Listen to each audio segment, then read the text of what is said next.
چلے آؤ دربار آقا میں بچوں چلے آؤ دربار آقا میں ہم سب چلے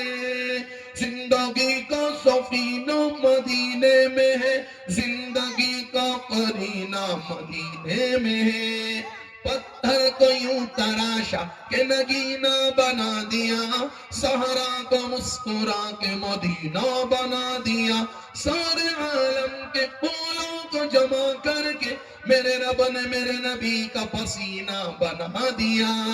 ہر تازگی زمین کے سینے میں رہ گئی جنت کنیز بن کے مدینے میں رہ گئی پھولوں کا حسن مل گیا یوسف عزیز کو اور خوشبو میرے نبی کے پسینے میں رہ گئی ہر تازگی زمین کے سینے میں رہ گئی جنت کنیز بن کے مدینے میں رہ گئی پھولوں کا حسن مل گیا یوسف عزیز کو اور خوشبو میرے نبی کے پسینے میں رہ گئی زمانہ بڑا حیران تھا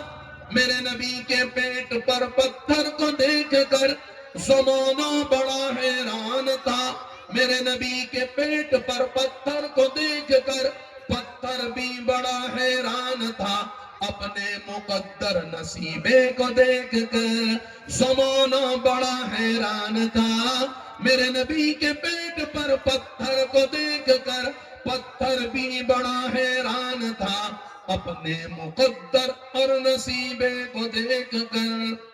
میرے نانا پہلی بار جب مدینہ پاک تشریف لے گئے تو اللہ کے نبی کی مسجد میں حاضر نہیں ہوئے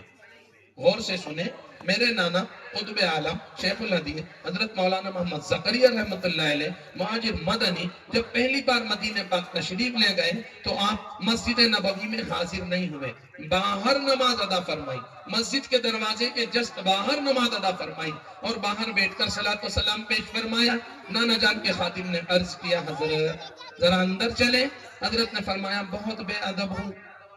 پہلا سفر ہے کہیں آقا ناراض نہ ہو جائے بہت بے ادب ہوں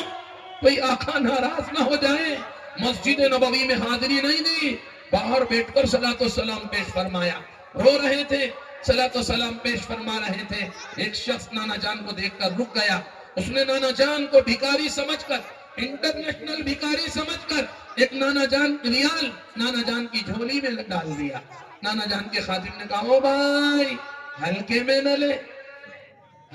نہ لے یہ بھکاری نہیں ہے یہ ایشیا کے سب سے بڑے محدث اعظم ہے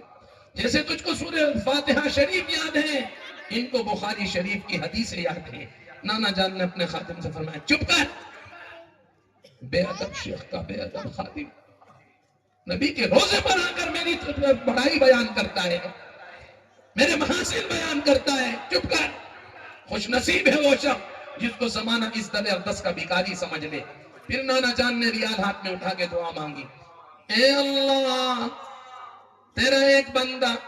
تیرے ناپاک بندے زکریا کو تیرے نبی کے در اقدس کا بھکاری سمجھ کر یہ ریال دے کر گیا اللہ اس ریال کی لاج رکھ کر اس سیاہکار کی مغفرت فرما دے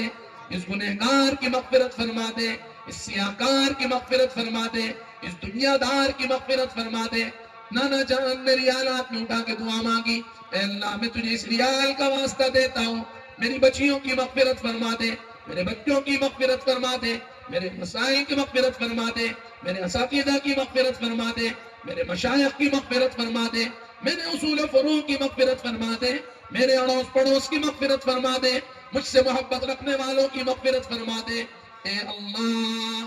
ہم بھی واسطہ دیتے تجھے نانا جان کی جھولی میں ڈلے ہوئے اس ریال کا اے اللہ اس کی لاج رکھ کر پورے شجال پور والوں کی مغفرت فرما دے پورے شجال پور والوں کی مغفرت فرما دے یہاں کی خواتین کی مغفرت فرما دے مہمانان کرام کی مغفرت فرما دے آنے والوں کی مغفرت فرما دے لانے والوں کی مغفرت فرما دے سننے والوں کی مغفرت فرما دے سنانے والوں کی مغفرت فرما دے نیت کریں کہ انشاءاللہ کچھ چیزیں ساتھ لے کے جائیں گے کچھ ارادے لے کے جائیں گے عزائم لے کے جائیں گے والدین کے سچے دل سے احترام کریں گے جن قریبی رشتہ داروں سے رشتہ ناطے ختم کر رکھے ہیں جا کے معافی مانگ لیں گے مرنے کے بعد چہرے سے کفن کی چادر ہٹا کر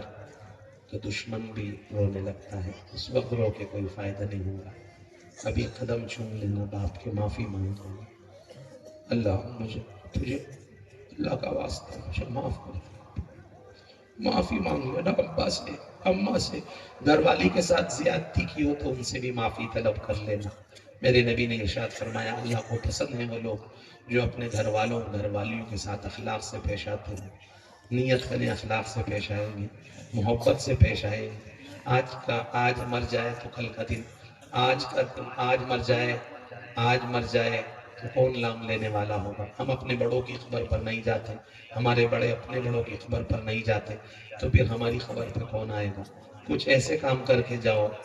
اللہ سے یاری لگا کے جاؤ. تمہارے مرنے کے بعد کوئی تمہیں پڑھ کر بخشے نہ بخشے، بس اللہ ہی تمہیں اپنے فضل سے بخش دے. میرے مرنے کے بعد کوئی مجھے پڑھ کر بخشے نہ بخشے، اللہ سے ایسی یاری لگا دو بس اللہ ہی مجھے بخش دے. ٹھیک ہے بھائی، درود پاک پر.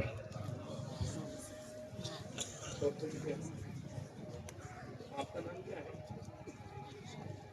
نام لیتے ہیں یاد ہی نہیں رہنا. چلو کے لیے ہمیں تو بہت خوشی ہوئی. آپ نے اتنے سلیقے سے ماشاءاللہ سارا کام کیا. اللہ میاں نظر بد سے بچائے، اور ترقی دے اور اللہ اور ترقی دے. آپ جی کر دیجیے. اللہ کے رسول صلی اللہ علیہ وسلم نے ارشاد فرمایا من لم یشکر الناس لم یشکر اللہ. جو لوگوں کا شکریہ ادا نہیں کرتا وہ اللہ کا بھی شکر ادا نہیں کر سکتا.